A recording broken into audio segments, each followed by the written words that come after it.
Hello everyone, it's Meteorologist Carly Smith here. We are live. There's honestly not a whole lot to talk about because there's little to no rain in the forecast, but we've been foggy all day. Fog finally lifting, that stratus layer hanging out here on our tower camera, but at least we can see now, y'all. It was just gray conditions all morning long, but yeah, right now this is the view from our tower camera. I'm gonna step away real fast, but the volume is working. We'll get started in just a few minutes if you are watching this live.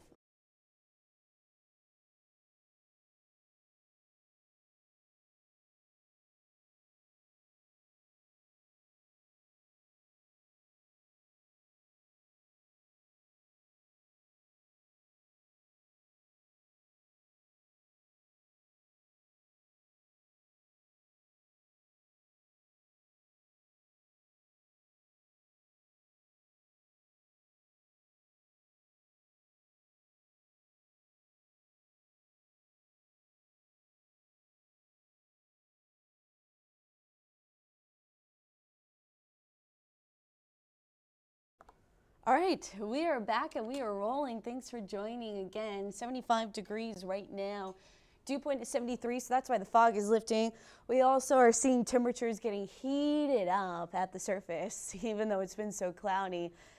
Now that the sun is coming up, I just ran across the studio and I feel like you can tell that I'm breathing a little heavy. Anyway, 5 miles of visibility right now in Kingsville. That's the lowest visibility we're seeing.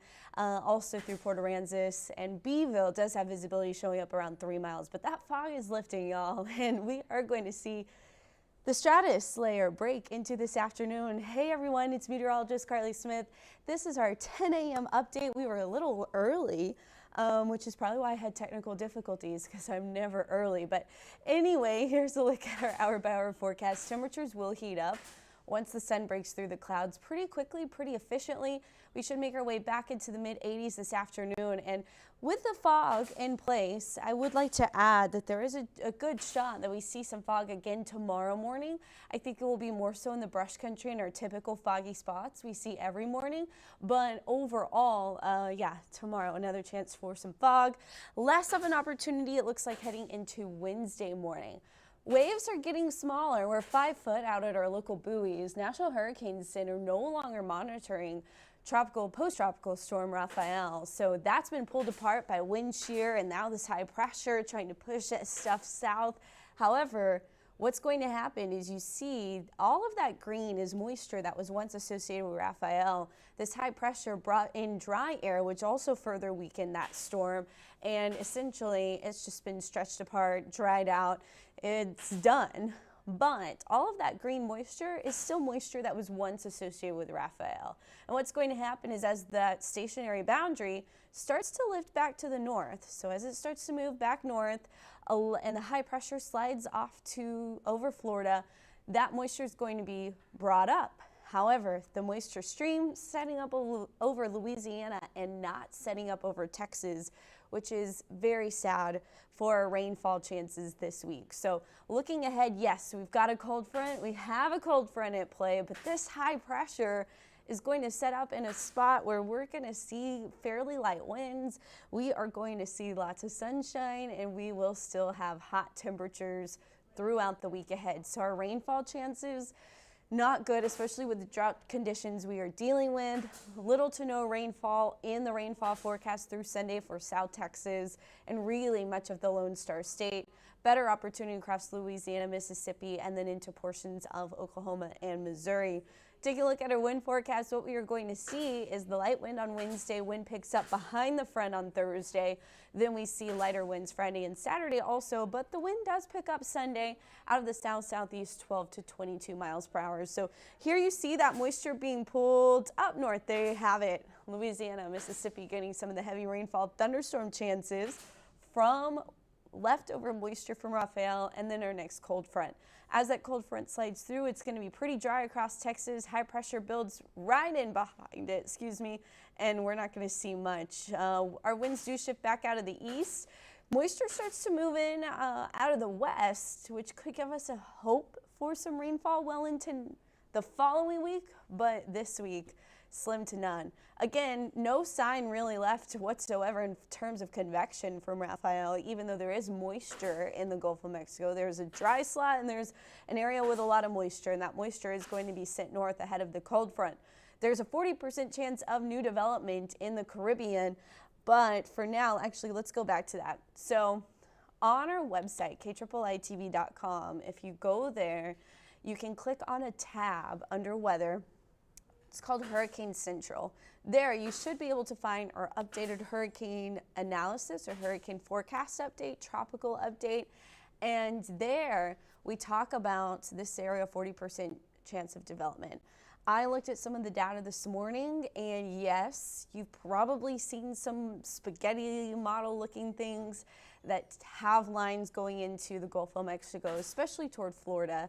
It's really way too far out to really start to dive in or latch on to one of those forecasts. Essentially, between now and this weekend, we've got to get a low to form, and that low is going to hover over that Western Caribbean until one of these steering winds, typically in the form of a cold front or a high pressure system, it's going to steer around the edge of the high. It's going to steer toward a low pressure system. But when the cold front sits up, that enhances the jet stream, and that typically pushes tropical systems that form this time of year in this area across the Caribbean through like Cuba and back into the Atlantic without making it into the Gulf of Mexico. However, there is a chance we're watching something making it into the Gulf of Mexico next week. With all the cold fronts on the way, I still see Texas, and even the ensemble data keeps Texas free from this system, so I'm not worried about it at this time. Wave forecast staying on the lower side. It does pick up with stronger winds on Sunday, but it will be messy, choppy 5-second periods. We still have pretty clean conditions out there today. A little bit of a rip current risk Monday and Friday, but overall, not the tall peaks and the barrels that we saw at times over the weekend anymore. We say goodbye to that as Rafael has weakened and we're no longer getting any swell from that system.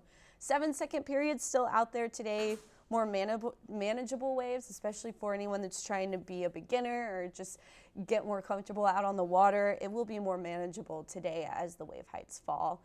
This is our 7-day forecast, and this is where we're going to end things as usual with these live updates and on TV.